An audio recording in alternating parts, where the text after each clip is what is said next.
시청자 여러분 안녕하십니까? 한 주간의 한인사회 주요 소식을 전해드리는 KBN 뉴스 주간 브리핑입니다. 트럼프 행정부가 시시각각 쇼킹한 소식들을 쏟아내고 있는데요. 테러 위협 7개국 입국 90일 금지, 난민 입국 프로그램 120일 중단, 사회보장제도를 이용한 적이 있는 영주권자까지 불안에 떨고 있습니다. 미국 비자가 있는 300명은 미국행 비행기 탑승이 저지됐고 200명 이상은 미국 도착 후 입국을 거부당했습니다. 이번 행정명령으로 세계 도처에서 격렬한 항의가 쏟아지고 있고 소송이 이어지고 있지만 이것은 시작에 불과하다는 분석입니다. 뉴욕 일원 인권단체와 정치인들이 합동 기자회견을 열고 트럼프 대통령의 반이민 정책에 유감을 표명했습니다. 이민국가인 미국의 가치를 흔들고 민주주의의 원리인 견제와 균형을 무시하는 트럼프 행정부의 태도도 문제 삼았습니다. 이보연 기자의 보도입니다. 오늘 오전 플러싱 민권센터에서 열린 기자회견장. 토비 스타비스키 뉴욕주 상원의원, 론김 뉴욕주 하원의원 등 지역 정치인들과 뉴욕 한인회, 민권센터 등 한인 커뮤니티 단체장들이 함께 최근 이어진 트럼프 대통령의 반이민 행정명령을 규탄하기 위해 모였습니다. 취임하자마자 일련의 행정명령 공표를 통해서 반이민적인 성향을 명백히 드러냈습니다. 이에 따라서 오늘 한인 커뮤니티 지도자분들과 또 지역사회 정치인들이 한 목소리로 행정명령을 명백히 반대하는 그러한 그 뜻을 표명하기 위해 기자회견을 개최하게 되었습니다. 트럼프 대통령은 지난달 20일 공식 취임 후 이미 40건이 넘는 소송에 휘말려 있는 등 비난에 직면해 있지만 반이민 행정명령을 끝까지 고수할 것으로 알려졌습니다. 회견에 참석한 정치인들은 이민자에게서 비롯된 다양성이 미국의 중요한 가치라고 강조하며 트럼프 행정부의 반이민 정책을 비판했습니다. The immigrants that continue to come here that made America competitive in a global society of selective choosing. We want to just take this immigrant and not that immigrant. That is the worst thing that we can do as a country. 또 토비 스타비스키 등 정치인들은 일방적인 트럼프 행정부의 방침이 견제와 균형 등 민주주의의 원칙을 크게 훼손하고 있다고 지적하기도 했습니다. 하지만 현재 영주권자나 취업비자 소지자 등 합법적 거주자들도 추방될 수 있다는 등 갖가지 괴담까지 나돌고 있어 한인 사회와 정치인들이 좀 더 구체적인 대책 마련이 필요할 것으로 보입니다. KBN 뉴스 이보현입니다. 대통령의 행정명령에 반대하는 시위가 전국적으로 계속되고 있는 가운데 미국인 절반 이상이 트럼프 대통령의 반이민 행정명령에 찬성한다는 여론조사 결과가 나왔습니다. 김지수 기자가 보도합니다. 보수적 여론조사 기관인 라스무센 리포츠가 실시한 여론조사 결과 미유권자 57%는 무슬림 7개국 출신 난민의 입국을 한시적으로 금지하는 데 찬성한다고 답했습니다. 반대는 33%에 그쳤고 10%는 찬반을 결정하지 않았다고 답했습니다. 특히 공화당 지지자 82%와 특정 정당을 지지하지 않는 응답자 59%가 이번 조치에 찬성 입장을 밝혔습니다. 민주당 지지자는 34%가 찬성하는 것으로 집계되었습니다. 라스무센은 이 같은 결과가 지난해 8월 여론조사에서 테러리즘 수출 경력이 있는 지역 출신 이민자 입국을 한시적으로 금지할 것을 요구한 트럼프 당시 후보자의 주장을 59%가 지지했던 것과 유사한 결과라고 설명했습니다. 또한 이번 여론조사에서 응답자의 52%가 연방정부가 국내 이슬람 테러 위협에 충분히 집중하지 않고 있다고 답했고 오직 16%만이 미국이 테러 위협으로부터 완전히 안전하다고 판단했습니다. 이번 여론조사는 지난 25일과 26일 유권자 1,000명을 대상으로 진행했습니다. KBN 뉴스 김지수입니다. 트럼프 대통령의 반이민 정책에 한인 사회도 술렁이고 있습니다. 현재 한인 불법 체류자에게도 악영향을 미칠 수 있다는 우려가 나왔는데요. 한국 정부가 자국민의 권익 보호를 위해 노력하겠다고 밝혔습니다. 조준혁 외교부 대변인은 정례 브리핑에서 트럼프 행정부의 이민 정책을 지켜보면서 미국 체류 한국 국민, 특히 약 23만 명에 달하는 불법 체류자에 대한 권익 보호를 위해 필요한 노력을 지속 경주해 나갈 예정이다라고 말했습니다. 조 대변인은 행정명령은 불법 체류자를 즉각 추방하는 것이 아니다라고 말하고 트럼프 대통령은 선거 유세 기간 전문직 비자 쿼터 증원 반대, 취업 비자 제도 개혁 필요성 등에 대한 강력 강력한 입장을 공언한 바 있다면서도 다만 아직 유학 및 전문직 비자 관련 정책을 구체적으로 발표한 바는 없다고 덧붙였습니다.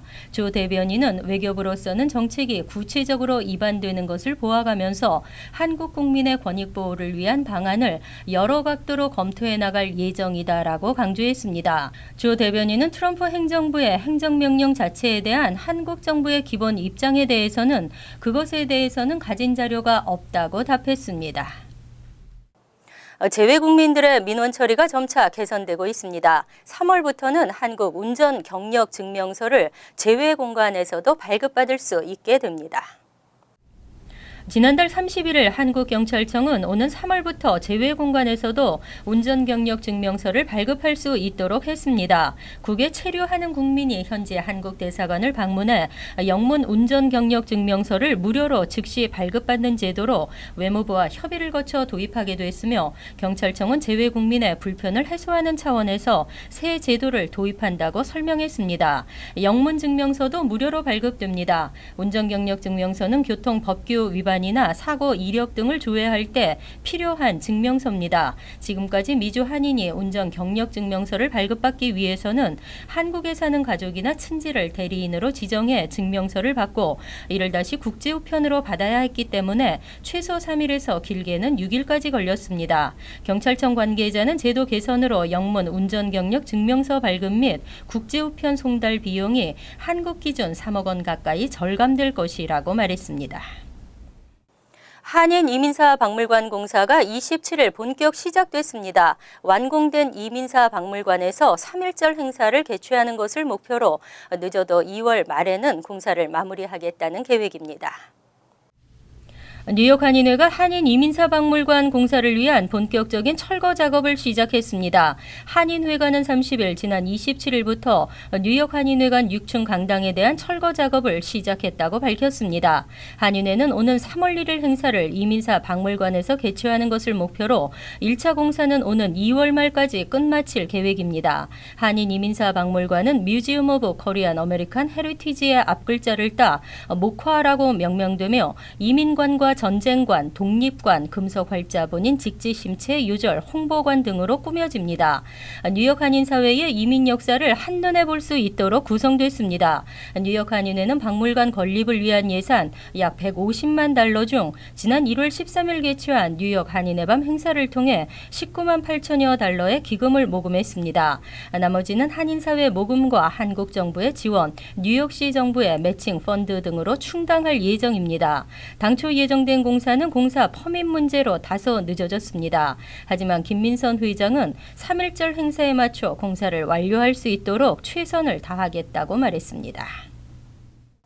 한인타운의 주차난이 갈수록 심해지고 있습니다. 타운 주민들도 증가했지만 방문객도 늘었고 더구나 타운 내 재개발 공사는 주차난을 더욱 가중시키고 있습니다. 그럼에도 타운 당국은 단속만 강화하는 추세여서 근본적 대책이 요구되고 있습니다. 2016년 7월부터 12월까지 팰리세이드 파크에서 총 13,218건의 주차 위반 티켓이 발부됐다고 중앙일보가 뉴저지 타운법원 통계를 분석해 보도했습니다. 매달 평균 2,203장, 일요일과 공휴일 등을 제외하면 하루 평균 86장으로 전년 같은 기간에 비해서 26%나 늘어났습니다. 버겐카운티 타운별 주차 위반 티켓 발부 건수를 살펴보면 해켄색이 19,165장으로 가장 많았고 포트리 13,610건, 다음 펠팍 순으로 나타났습니다. 이처럼 주차 위반 티켓이 증가한 근본 원인은 주차 공간이 크게 부족해졌지만 각 타운 경찰들은 관련 단속을 강화한 때문으로 보입니다. 펠팍의 경우 뉴저지뿐 아니라 뉴욕에서의 방문객이 늘었지만 타운 정부는 주차난 해결보다 단속에 초점을 맞추는 모습을 보이고 있습니다. 디지털 방식의 신형 미터기 교체는 오작동 문제로 오히려 티켓 발부를 심화시키고 있습니다. 포트리 역시 벌금 수입에만 신경을 쓴다는 비판을 받고 있습니다. 대규모 재개발 공사로 인해 공영 주차 공간이 크게 부족하지만 규제만 강화하는 모습을 흔히 볼 수 있습니다. 한편 리치필드, 에지워러 모두 주차 위반 티켓이 전년 동기 대비 크게 증가했습니다. 전국 12개 주가 불체자 운전 면허증을 허용하고 있습니다. 뉴욕주에서도 불법 체류 이민자들에게 운전 면허증을 발급해 주도록 하는 법안이 추진됩니다. 31일 프란시스코 모야 뉴욕주 하원 의원은 얼바니 주청사 앞에서 뉴욕 이민자 연맹 등과 함께 기자회견을 열고 제한적 용도의 운전 면허증 법안 발의를 밝혔습니다. 법안에 의하면 뉴욕주에 거주하는 불체 신분의 이민자가 출신 국가에서 발급한 유효 신분증, 거주 증명서 등 일정한 서류를 갖춰 운전 면허 시험을 통과하면 운전 면허증을 발급받을 수 있습니다. 하지만 이 운전 면허증은 운전에만 사용할 수 있고 신분증으로 사용할 수 없도록 제한했습니다. 이번 법안이 법제화되면 26만 5천 명가량의 불체 신분 운전자가 합법적이고 안전하게 운전을 하며 일터를 오갈 수 있게 되는 것은 물론 자녀를 안전하게 학교에 데려다 줄 수 있게 됩니다. 하지만 법안은 이들의 정보를 차량국이 일반 신청자들과 차별하지 못하도록 금지하고 이들의 정보를 별도로 저장하거나 체포, 범죄 기록 조사, 구금 등에 이용하도록 제공해서도 안 되도록 규정했습니다. 법안은 현재 하원의원 산하 교통위원회로 보내져 표결에 붙여질 예정이며 최종 통과된 날로부터 1년 후 시행에 들어갑니다. 한편 커네티컷, 캘리포니아 등 전역 12개 주에서는 서류 미비자들에게 운전 면허증을 발급하고 있습니다. 연방 기준금리가 현행 0.5에서 0.75%를 그대로 유지합니다. 지속적인 경기 호조를 나타내고 있지만 아직은 연준의 목표치에 도달하지 않았다는 판단입니다. 연준이 기준금리를 현행 0.5에서 0.75%로 유지하기로 결정했다고 발표했습니다. 연준은 지난해 12월 경제 전망을 통해 올해 3번의 금리 인상 가능성을 시사했지만 어제 올 처음으로 연방공개시장위원회 정례회의에서 예상대로 동결을 발표했습니다. 연준은 일자리가 견고하게 증가하고 있지만 목표치인 고용의 극대화에 도달하지 못했고 물가 상승률도 최근 몇 분기 동안 증가하기는 했지만 목표인 2%에 도달하지 못하고 있다고 밝혔습니다. 금융시장에서는 지난해 12월 기준금리가 오른 이후 1월 다시 금리가 오를 가능성을 매우 낮다고 예측했습니다. 시장 전문가들은 연준이 금리 인상을 서두르지 않을 것이며 만일 추가 금리 인상이 있다면 6월이 유력하다고 전망했습니다. 하지만 연준은 이날 성명에서 추가 금리 인상 시점으로 해석될 수 있는 어떤 문구도 사용하지 않았습니다. 한편 오늘 뉴욕 증시는 연방준비제도의 다음 기준금리 인상 시기가 불확실해진 가운데 내림세로 출발했습니다. 정치와 경제가 들썩여도 텍사스주 휴스턴에서 슈퍼볼은 시작됐습니다.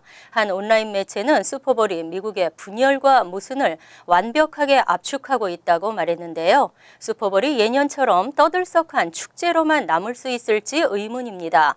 멕시코와의 장벽 문제로 앞으로 슈퍼볼의 인기 음식 아보카도로 만든 과카몰리를 마음껏 먹을 수 있을지도 의문입니다. 행정명령을 무기로 삼고 트위터를 마이크로 삼고 있는 대통령 때문입니다. KBN 뉴스 주간 브리핑 여기서 마칩니다. 시청해 주신 여러분 고맙습니다.